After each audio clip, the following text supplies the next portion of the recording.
Hola gente, el objetivo de este tutorial es dar una introducción al blockchain con unas herramientas básicas de cómo funciona ya sea la criptografía y el hashing, sin tener que recurrir tanto a metáforas como por ejemplo escrito en piedra, inmutable, ya que el tema de quienes comentan esto, la mayoría de los tutoriales son así, pero el problema es que no queda claro y al transmitir uno se van propagando errores por no tener los conceptos básicos. Por ejemplo, los que di recién de que confunden hashing y encriptación, y es importante tener claro la diferencia para entender cómo es que funciona el sistema, por qué se puede regular la complejidad del cálculo de justamente del hashing dependiendo de la potencia de cálculo en la nube, por qué puedo tener confidencialidad en documentación a la cual se le imprime la marca de tiempo en algún blockchain y demás. Entonces, si por ejemplo tenemos en la explicación de una integral, yo les digo, sí, es como la suma de muchas áreas pequeñas, con solo saber sumar ya sí se hacen una idea de cómo es la integral, sin tener que ser necesariamente una fe ciega de creer porque lo digo. Entonces, la motivación es esta, dar un mínimo de herramientas de lo que se usa, muy simples, pero ya da una idea de cómo funciona la realidad con sistemas más complejos. Bien. El objetivo de una blockchain es tener un registro inmutable de documentación y transacciones, o bien un registro contable protegido por criptografía. Esta es la definición formal. Y yo quiero tener en la nube registros que sean inalterables. ¿Bien? ¿Cómo voy a lograr eso? Bien. Y las aplicaciones van a ser trazabilidad en el control de calidad, que una vez que se hicieron los documentos no se modifiquen, documentación, títulos académicos, títulos de propiedad para que no sean falsificables, transacciones monetarias, que es la más conocida por todos ya que el origen de la blockchain fue con Bitcoin, contratos inteligentes, que eso arrancó con Ethereum y ya hay muchas blockchains que lo están implementando, también sistemas de finanzas descentralizadas en las cuales no haya justamente una entidad que si se cae toda la finanza en la que uno está trabajando, videojuegos también descentralizados y otras aplicaciones. ¿Cómo evoluciona Internet? Se considera, o actualmente se define como la Web 1.0, a servidores completamente centralizados, donde los usuarios simplemente eran clientes prácticamente pasivos, donde accedían a las páginas web para solicitar información y a lo sumo intercambiar archivos o texto con otros usuarios a través de un email. Luego se considera la web 2.0 a las redes sociales, donde la diferencia está que los usuarios ya empezaban a tener una participación más activa, en la cual lo que cada uno publicaba era visto por muchas más personas. En ambos casos, la información siempre es una copia. Yo mando una factura o un documento de cualquier tipo y estoy mandando una copia a otro destinatario, ¿sí? El problema, claro, que después si uno de los dos cambia ese documento, puede salir el problema de cuál era el original. En la web 3.0, el blockchain es una parte conformante donde siempre se agregan registros sin borrar lo anterior. Y entonces uno de los conceptos importantes es que es distribuido, no depende de ninguna empresa, ninguna entidad, ningún gobierno central. No hay nadie que pueda decir aprieta el botón rojo y se apaga, ¿sí? Hay muchas réplicas y depende de muchos usuarios. Bien. Web 3.0, que es lo que se viene en fuerte ahora, bueno, tiene muchos puntos, bueno, gráficos en 3D que se transmiten, web semántica que significa que nos entiende lo que va queriendo, va aprendiendo cuando hacemos una búsqueda, va entendiendo mejor en un lenguaje coloquial, inteligencia artificial, lo cual trae la controversia que también depende de la minería de datos, que nos toman muchos datos y van sabiendo qué es lo que queremos. Ubicidad, que nos van ubicando sobre todo para los dispositivos móviles. Conectividad, que bueno, aumentaron la velocidad. Y lo que nos concierne en este momento es el blockchain, la transferencia de información punto a punto, teniendo en cuenta que antes pensábamos que era, o sea, nos pasaba desapercibido el tercero que nos hacía de intermediario. Yo mandaba un mail a un contacto y en realidad iba a través de el servicio de mensajería, ya sea Hotmail, Gmail o el que fuese. Se caía ese punto, ese nodo centralizado y ya me quedaba sin comunicación con la otra parte. Además de que ese intermediario sí tiene acceso a la información que estamos intercambiando. Bien, herramientas para lograr el blockchain es el hashing, criptografía simétrica, 2 herramientas ya utilizadas para la firma digital. Y lo nuevo serían las copias distribuidas, muchos nodos interconectados con réplica de la información y métodos de consenso entre dichos nodos. La seguridad depende de encriptar, pero ¿qué es encriptar? Bien, más allá de la etimología que viene de ocultar, tengamos en cuenta que es importante que si yo puedo ver que hay algo, pero no lo puedo descifrar, no puedo obtener la información que trae, cumple con el objetivo. Según la RAE podemos usar encriptar y cifrar indistintamente, ¿sí? Bien, cifrado. Yo quiero ocultar una información para mandársela a alguien y si es interceptada no la sepa. Con ese destinatario podríamos tener otro idioma, un idioma extranjero e inventarlo entre nosotros. Pero ¿qué pasa? Es muy difícil cambiarlos. Tarde o temprano se va a filtrar la información, lo van a deducir. Entonces, cambiar todo un lenguaje es sumamente complejo, muy tedioso. Así que necesitamos algo que sea más práctico para poder ir cambiando y que no nos descifren la información si es interceptada. Para esto aparece la clave. Código de signos para la transmisión de un mensaje secreto, ¿bien? Entonces, de esta manera, con una clave nos permite tener una manera de modificar algo, particularmente la clave, que es más pequeño y más fácil, y mantener el método de encriptado permanente. Aunque lo sepan los que pueden interceptar la información, sin la clave no la pueden acceder a la información, ¿sí? Contraseña también es utilizada como sinónimo de clave. Bien. El más antiguo que conocemos, acá el cifrado de César, atribuido a los generales de Julio César, en el cual era un simple desplazamiento en el texto que se quería enviar. Para la época estaba bien, ya que la mayoría de la gente ni sabía leer. Entonces lo que hacían era simplemente correr una cantidad de lugares el dígito que se quería enviar en el texto, ¿verdad? Por ejemplo, acá en Wikipedia se transforma en esto con una clave de 6. Obviamente que esto era bastante rápido de descifrar, ¿bien? Con lo cual ya para el Renacimiento viene a aparecer el Quadro Vigenere, en el cual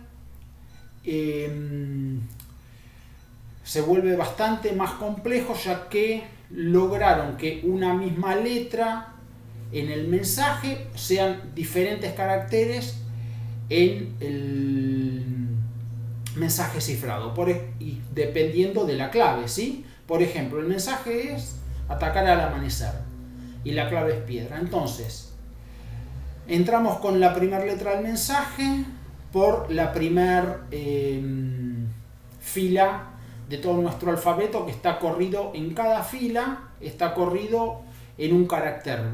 Veamos que al principio, en la primera fila, tenemos el alfabeto como nos enseñaron en la primaria, y después lo vamos corriendo un lugar y al final la primera letra, ¿sí? Después empieza con C, D y demás. Bien, arrancamos con la primera letra del mensaje que queremos encriptar. A, entramos por la columna en la letra indicada. Luego entramos con la primera letra de la clave y ahí tenemos la primera letra cifrada. Bien, ahora vamos con la segunda letra del mensaje que quiero cifrar, segunda letra de la clave y la intersección me da B, y ahí tenemos la segunda letra del mensaje cifrado. Luego la tercera letra del mensaje a cifrar, tercera letra de la clave y nos da la tercera letra del mensaje cifrado, y acá vemos que ya tenemos para la misma letra en el mensaje sin cifrar, diferente letra en el mensaje cifrado.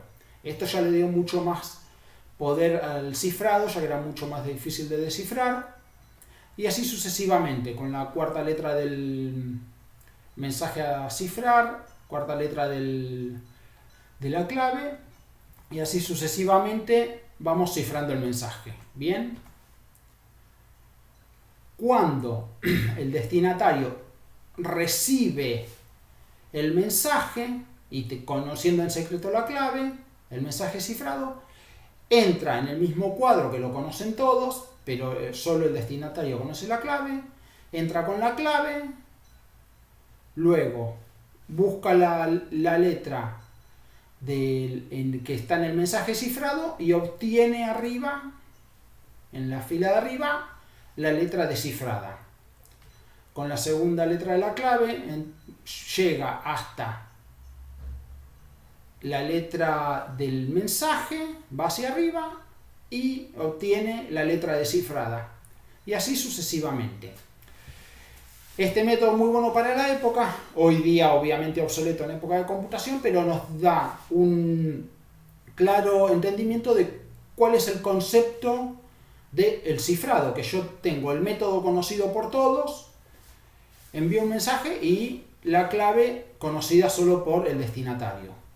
Bien, en conclusión, en síntesis, yo tengo que en una encriptación simétrica el emisor cifra un documento con un algoritmo, es un método de cifrado, se obtiene el mensaje cifrado y con la misma clave que se cifró se descifra y el receptor puede obtener la información.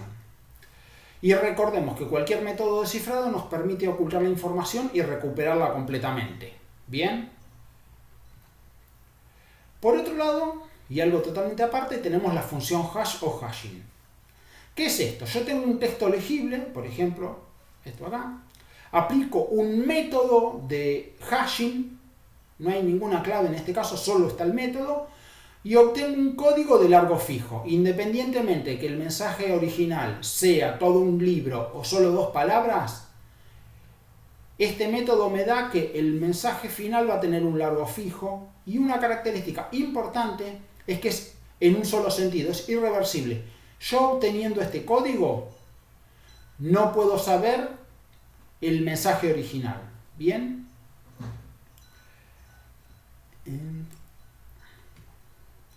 El origen del hashing no era ocultar información, sino era un código de comprobación de errores, donde tenían el problema cuando se empezaron a transmitir los primeros datos, que por interferencia electromagnética o cualquier otro problema, se adulteraba el dato y debían saber si necesitaban pedir retransmisión. Entonces, con el mensaje cifrado se mandaba un código de redundancia cíclica para que el receptor pueda hacer un cálculo del mensaje no cifrado y ver si daba igual al código que iba al final del mensaje. Y si daban iguales es que no se adulteró la información en el trayecto. Aquí no tenía como objetivo ocultar, sí era validar el mensaje al final, que no se corrompió. Bien. Se comenzó utilizando de esta manera, en el cual el mensaje no cifrado se hacía el cálculo de redundancia cíclica, se agregaba al mensaje no cifrado, no importaba, acá no se importaba si se interceptaba, lo importante era reconocer si se había adulterado, se enviaba Y al receptor, conociendo el método, agarraba la parte del mensaje no cifrado, hacía el cálculo del CRC y comparaba ambos, el recibido y el calculado. Si daban iguales, tomaba la transmisión como válida y si no, pedía retransmisión. Entonces, aquí, comencemos con hashing, en el cual tenemos un ejemplo muy simple para entender cuál es el concepto en el hashing, ¿bien? Por ejemplo, yo quiero transmitir este número, el 31.521. Entonces, ¿qué hago? Puedo hacer, por ejemplo, como mi método de hashing, es decir, bueno, multiplico cada uno de los dígitos. Entonces, cada uno de los dígitos de estos multiplicados me da 30. Cuando transmito el siguiente número de este 69.715, hago la multiplicación de cada dígito, me da esto. Y en este 87.968 me da este. Fíjense que acá tenemos que cada resultado tiene diferente longitud. Me puede servir para inferir cuál es el dato original, pero tengo un largo que depende del dato original. ¿Cuál es el largo del mensaje, del hashing? Entonces necesito algo mejor que esto. Otro ejemplo, otro método podría ser el tema de enviar el módulo, ¿no? ¿Y qué es el módulo? Es el resto de la división entera. Por ejemplo, 7 módulo 2 igual 1. ¿Por qué? Porque 7 sobre 2 entero es igual a 3 con resto 1. ¿Bien? En decimal obviamente es 3,5, pero aquí solo tomamos la parte entera y el resto.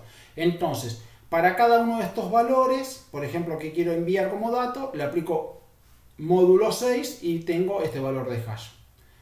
Todo bien hasta acá. Este es muy simple, pero voy a tener un problema. Válido para para detectar si tengo un error en la transmisión, si se adulteró. Pero tengo mucha probabilidad, es muy fácil encontrar colisión, es decir, más de un dato original que me dé el mismo hash. Y acá están muy cerca, son dos valores encima muy parecidos. Con lo cual, para obtener una especie de huella digital de la información, no sería práctico este método. ¿Bien? Entonces, ¿qué hacemos? Buscamos una función hash mucho más compleja, con mucho más variables, lo cual, por ejemplo, tenemos la más utilizada hoy día, SHA-256, que se utiliza como huella dactilar digital. ¿Por qué? Por ejemplo, yo agarro esta imagen del patito, aplico SHA-256 y me da este código. Aquí, la misma imagen del patito, le cambio un solo punto acá en el centro y me da un código de salida completamente diferente. Esto no da para explicarlo en un curso, ya en una charla corta, ya que es todo un curso y es una matemática muy pesada para entender cómo funciona el SHA-256. Bien, pero sí es lo que se utiliza. Y entonces nosotros tenemos que sí es posible tener una colisión, pero se lo considera robusto o útil cuando requiere una cantidad computacional desmesurada para obtener una colisión. Y si bien en algunas definiciones nos dicen que tardaría millones de años, que puede ser un poco exagerado, sí es indudable que al menos le llevaría miles de años. Con lo cual, el SHA-256, que viene de acá, con 256 bits, es lo suficientemente robusto como para que sea válido para aplicar como una huella digital ante un ejemplo cuando se incauta un disco rígido en una pericia informática, que tienen que verificar que después durante la pericia no se adultere la información y que siga siendo válida legalmente. Bueno, se aplica un hash de este tipo Entonces después, si se encuentra alguna evidencia de algún ilícito, se puede verificar que durante el proceso de peritaje no se adulteró la información porque el hash sigue siendo el mismo. Bien. Sí hay posibilidad de colisión, pero fíjense, en SHA-256 tenemos 2 elevado a las 256 combinaciones posibles. Nos da un número demencialmente alto para considerarlo como posible. 10 a la 77 es un 1 con 77 ceros. No, es inimaginablemente grande. Entonces, no lo podemos usar sin problema. Por último, a recordar y no confundir estas dos cosas. El hashing es irreversible, hay pérdida de información y sirve para validar la información. El cifrado es reversible, no tiene pérdida de información y sirve para ocultar la información. Otra herramienta necesaria es el cifrado asimétrico, que aquí sí vamos a apelar a una metáfora, ya que entender con algo de matemática esto ya es bastante más complejo y amerita mínimo un curso y empezar a trabajar con números primos. Así que acá sí nos vamos a permitir simplemente crear cómo funciona, en el cual tenemos una clave que se le llama semilla, con la cual un algoritmo matemático nos genera dos claves, una pública y otra privada. Teniendo clave pública no se puede calcular la clave privada, y esto va a ser bastante importante. Bien, ¿cómo trabaja? Tenemos dos ramas en el cifrado asimétrico. Una, por ejemplo, cifrado de clave pública, para que solo el destinatario pueda obtener la información. Típicamente esto utilizado por WhatsApp, en el cual mi teléfono le envía mi clave pública a todos mis contactos. Entonces, cuando ellos me envían una información a mí, su teléfono, ¿qué hace? Encripta con mi clave pública, se transmite en el trayecto, cualquiera que pueda ver este mensaje no lo puede descifrar, aunque sí tenga la clave pública, y solo yo con la clave privada lo puedo descifrar. Es decir, con una clave se encripta o se cifra y con otra clave diferente se desencripta o descifra. ¿Bien? Entonces, la clave pública se llama así justamente porque la pueden conocer todos y se puede encriptar con la clave pública, pero no se puede desencriptar con la clave pública. Para desencriptar se necesita la clave privada. La otra rama del cifrado asimétrico es la firma digital, que sirve para evitar el repudio. ¿Qué significa evitar el repudio? No negar que uno firmó un documento, ¿sí? Aquí, yo tengo la firma electrónica, por ejemplo. Tengo una información, un documento que quiero cifrar, aplico el hash y obtengo un código. A este código le aplico la llave privada, eso lo hago yo desde el origen, con mi clave privada que no le digo a nadie, y obtengo el hash cifrado con la clave privada. Al destinatario lo envío la información en formato claro, formato simple, bien, el hash cifrado con la clave privada y también le envío la clave pública.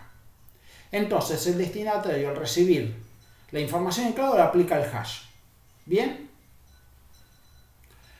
y con la clave pública que le di desencripta o descifra el hash encriptado que le mandé. Entonces acá tiene el hash descifrado, desencriptado. Entonces el hash que descifró lo compara con el hash que calculó del formato original, y si le da igual, la firma es correcta, y si le da diferente, la firma es incorrecta.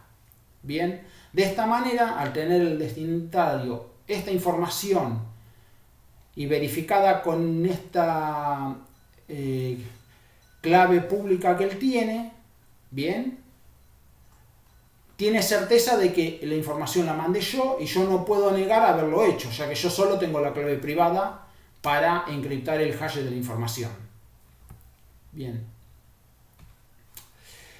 Uno de los orígenes del blockchain o cadena de bloques está en la cadena de marcas de tiempo, que se originó en 1991, que era justamente, tenía como objetivo dar una marca del tiempo de cuándo se generaron los documentos y que sea inalterable en el tiempo, que se agarre un tiempo después, se quiera cambiar la documentación y decir que fue la original y que quede un registro de que eso está adulterado. Pero no tuvo mucho uso hasta recién, muchos años después, con la aparición del Bitcoin. Bien, tipos de redes. Como habíamos dicho en un principio, en Web 1.0, tenemos la red centralizada, luego aparecieron descentralizadas, donde hay múltiples nodos, pero cada usuario en sí depende de un nodo o a lo sumo de dos nodos. Bien. Y por último, la red distribuida, donde puede caer la mitad de la red y la otra mitad sigue funcionando. Y esa es la tendencia de los sistemas distribuidos. Tenemos los diferentes tipos de blockchain, que son las públicas, que son las más conocidas. Ya cualquiera puede tener acceso sin permiso y de manera anónima o pseudoanónima. Son las más descentralizadas. Tienen, método de consenso, prueba de trabajo, prueba de participación, y son las más lentas dentro de todo, ¿no? Aunque ahora algunas que ya vienen públicas de tercera generación empiezan a ser ya considerablemente rápidas. Bien. Las privadas, que tienen otro objetivo para una organización, que cada usuario tiene que estar identificado y con sus propios métodos de consenso para que los nodos tengan la misma información, y son mucho más ágiles y rápidas, ya que no tienen lo que son esto que vamos a ver, la competencia entre los nodos para obtener un algoritmo, que lo vamos en la próxima lámina. Bien, y por último, las que son federadas o de consorcio para organizaciones múltiples. También necesito permisos de identidades para que los otros nodos me den de alta como validador. Sí tengo que estar identificado. Algoritmo de consenso también, que al tener generalmente prueba de autoridad, lo cual hace que yo tenga que estar validado para poder ser un validador justamente. ¿Y cómo me valido? Los otros nodos me tienen que dar de alta. Donde acá el objetivo no es una descentralización absoluta, hay una descentralización parcial. Para nada hay anonimato, cada uno está identificado. Y la ventaja es que son muy ágiles y muy rápidas. En cuanto a los métodos de consenso, han surgido un montón. La madre de todo, el padre de todos los métodos de consenso sería prueba de trabajo, proof of work, que es lo que utiliza Bitcoin, muy robusto, con el problema que requiere un gran costo de energía. Esta prueba de trabajo es una derivación de fines de los 90, que se empezó a usar prueba de trabajo para evitar el spam en los mails, ¿no? Evitar que uno envíe 1000 o millones de mails a todos los contactos que tienen. Con el concepto de que con cada envío tenga que tener un costo computacional. Si yo envío uno o dos no pasa nada, pero cuando empiezo a enviar muchos, cada reenvío tenga un coste computacional. El objetivo original fue ese, y en 2008 se lo implementó para el Bitcoin. Luego ya otras criptomonedas usan prueba de participación o prueba de participación delegada, que son mucho más eficientes energéticamente que prueba de trabajo. Diferentes tipos de consenso, y después lo contrapuesto a prueba de trabajo es prueba de autoridad, donde los nodos necesitan muy poco poder de cómputo, prácticamente una PC de escritorio común, pero sí tienen que estar bien identificados para que los otros nodos le den de alta y le permitan ser validador. Bien, ¿cómo trabaja la prueba de trabajo? Que, como ya habíamos dicho, requiere gran coste computacional para validar transacciones. ¿En qué consiste? Yo tengo que, para obtener una recompensa, que todos los nodos compiten entre sí, tengo que cerrar las transacciones. Fulanito le manda tanto Bitcoin a Mengano, etc. ¿Qué pasa? Se van haciendo unas cuantas transacciones. Y para que el sistema me recompense con algunos Bitcoin, que eso se va partiendo a la mitad cada 4 años, tengo que encontrar el número nonce. ¿Qué es ese número nonce? Es un número único que se va a usar una vez para que me dé un hash de todo el bloque, que el bloque es el hash anterior, en el caso del bloque Génesis el primero es todo 0, tengo que encontrar un hash que cumpla el requisito del algoritmo y con todos estos datos. Recordemos que yo tengo aplicando el hash a toda una serie de datos, cambiando un solo punto ya me cambia el hash. Entonces, si yo tengo, por ejemplo, veamos un minado o encontrar un hash en un algoritmo extremadamente simple, ¿no? Solo con 1000 posibilidades. Recordemos que en SHA-256 tenemos 1,15 por 10 a la 77 posibilidades, un número tan grande que ni siquiera tenemos nombre. Pero como ejemplo vamos a usar este con solo 1000 posibilidades, de 000 hasta 999. Entonces, mi máquina, ¿qué hace? Agarra el bloque que tiene el tiempo, hora y fecha y del momento en que lo agarró, las transacciones que se tienen que sellar y calcula el hash. El cálculo del hash es muy rápido, pero ¿qué pasa? Tiene que poner el número nonce que me dé una condición y, por ejemplo, nivel de dificultad un 0 al inicio. Entonces, el primer nonce que prueba mi computadora es el 1. Le aplica el hash a todo el bloque con todas las transacciones y la marca de tiempo y el número 1. Y por ejemplo me da 325. No empieza con 0. El sistema, todos los otros nodos me lo rechazan. Entonces voy a calcular con el siguiente número. Pongo el 2. Con todos los otros mismos datos anteriores para sellar el bloque. Calculo, me da 453, tampoco me sirve porque no empieza con 0. Vuelvo a probar todos los mismos datos anteriores, pero le agrego al número nonce el 3, me da 800 no sirve. Ahora pruebo con el 4, calculo de nuevo, plin, me da 0,75. Cumplió con el requisito de que empiece con 0. Bien, entonces yo pude cerrar un bloque. Los demás muy rápidamente comprueban esto porque tienen que hacer un solo cálculo para verificar que con este número de nonce el primer dígito sea 0, entonces me lo validan. Y los demás me aceptan que yo reciba la recompensa. ¿Qué pasa si se empieza a aumentar mucho el poder de cómputo en la nube entre todos los mineros? Se haría demasiado rápido, entonces el sistema, el algoritmo hace que si se hace demasiado rápido, aumenta la dificultad. Por ejemplo, dificultad 2 ceros. Entonces agarro el mismo bloque, calculo el nonce con el primer número y me da este, que te empieza con 2, 5, 8 y no empieza con 0. Entonces me rechaza. Todo el mismo bloque de nuevo con todos los datos. Le agrego al número nonce, le pongo como 2, calculo y me da este valor que tampoco me sirve porque no empieza con 0. Voy probando con diferentes nonce y me va dando diferentes hash que ninguno empieza. Acá con 5 me empieza con 0, pero empieza con un solo 0 y el grado de dificultad me aumentó a 2 ceros, con lo cual también me lo rechaza. Sigo probando hasta que encuentro un número que empieza con 2 ceros y ahí se valida. Esto, en este ejemplo muy sencillo, puede no tener mucho sentido, pero cuando son números grandes empieza a valer la estadística. Entonces, es una cuestión probabilística de cuánto voy a tardar en calcular un hash con la cantidad de ceros que me indique el algoritmo.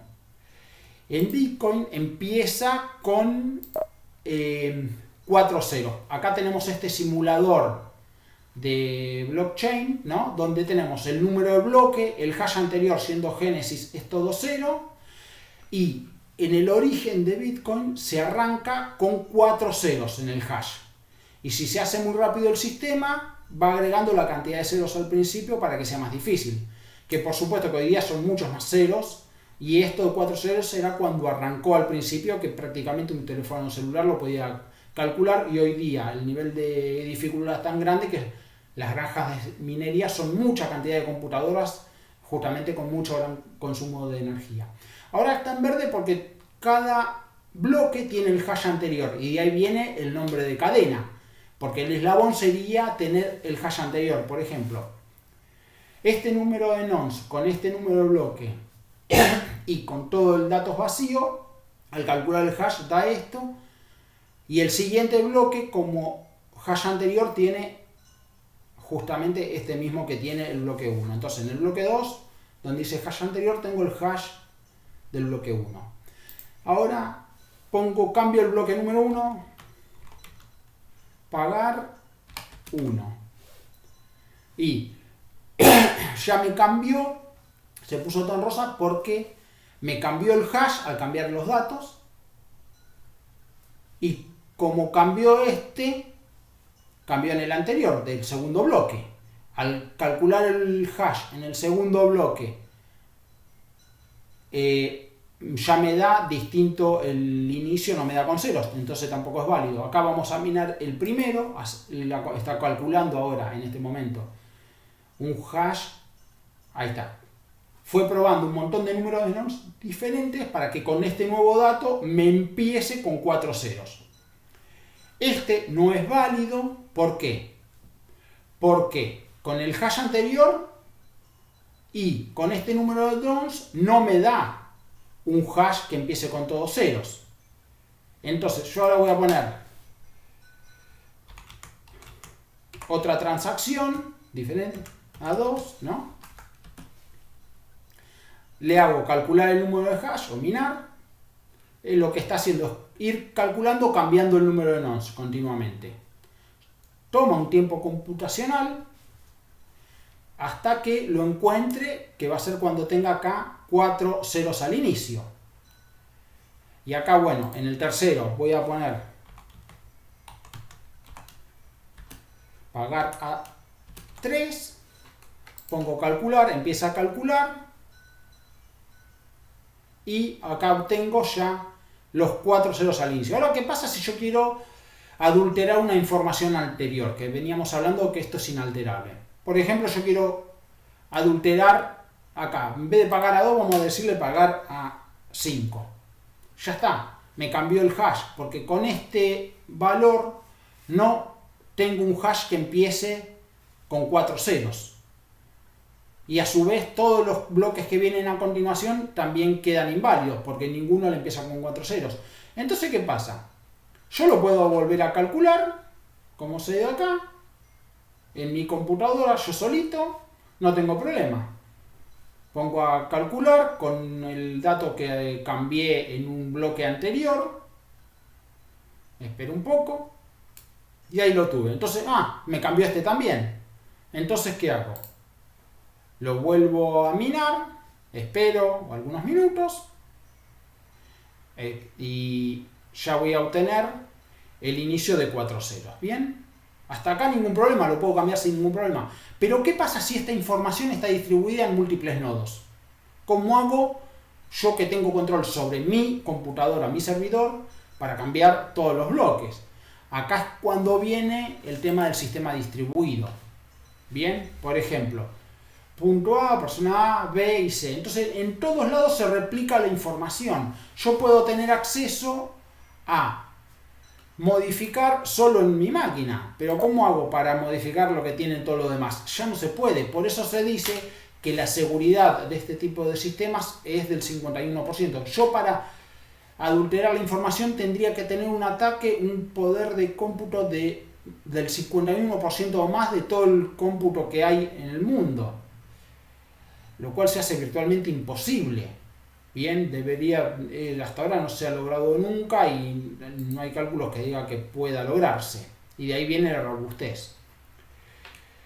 En el otro extremo del método de consenso está prueba de autoridad, donde el objetivo es dar una transparencia a transacciones que se hayan hecho. Hay casos en los que se utiliza no para transacciones monetarias, sí para validar documentaciones. Por ejemplo, si hubo una licitación y se cerró el contrato, que después, dentro de un tiempo, no adulteren la información del contrato original. Bien, entonces, este es un método, por ejemplo, que se puede utilizar, ya que queda la marca de tiempo. Yo tendría que atacar a más de la mitad de los servidores para poder cambiar el dato que quisiera cambiar, y en un lapso de tiempo chico para que atacara a muchos a la vez y que el resto me lo validen, porque más de la mitad ya lo tienen copiado, lo cual se hace extremadamente difícil. Y en prueba de autoridad se hace hincapié que tenga muy poco coste computacional. Aquí no hay una competencia por obtener una recompensa, y se lo hace más económico. Virtualmente casi cero podría ser en algunos casos. Por ejemplo, los casos de uso de estos de prueba de autoridad, Blockchain Federal Argentina, algo que viene para Latinoamérica, la identidad digital, no utilizando, por ejemplo, lo que es acá en Argentina, por ejemplo, la aplicación de Argentina, que es centralizado. Esto sería bajo blockchain, cosa que dependa de múltiples servidores distribuidos por muchos lados.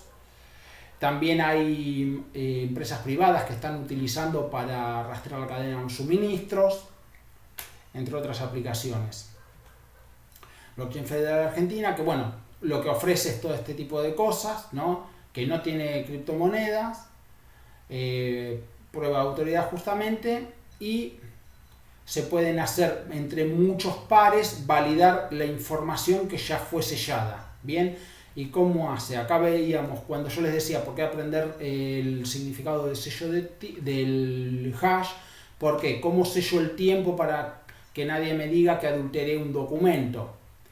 Lo que ofrecen acá es que yo el archivo, cuando lo pongo acá, lo que hace es que no sube el archivo, porque yo puedo tener una confidencialidad con un cliente, un contrato de confidencialidad o algo que no quiero que se pueda llegar a distribuir, y a su vez no hacer muy pesado todos los servidores, porque imagínense si quiero darle el sello de tiempo a una documentación media pesada, un video o algún libro, ¿no? ¿Qué hace esto? Se le calcula el hash a la documentación que quiero aplicarle el sello, se sube a los servidores y le aplican el sello de tiempo a ese hash. Se replican muchos nodos, entonces si hay un litigio en el futuro de que se adulteró esa información original, que no está en la blockchain, están en las partes interesadas, se le aplica el hash y se compara con el hash que ya tiene el sello de tiempo, que ese sí no se puede adulterar, porque habría que adulterar el 51% de los nodos.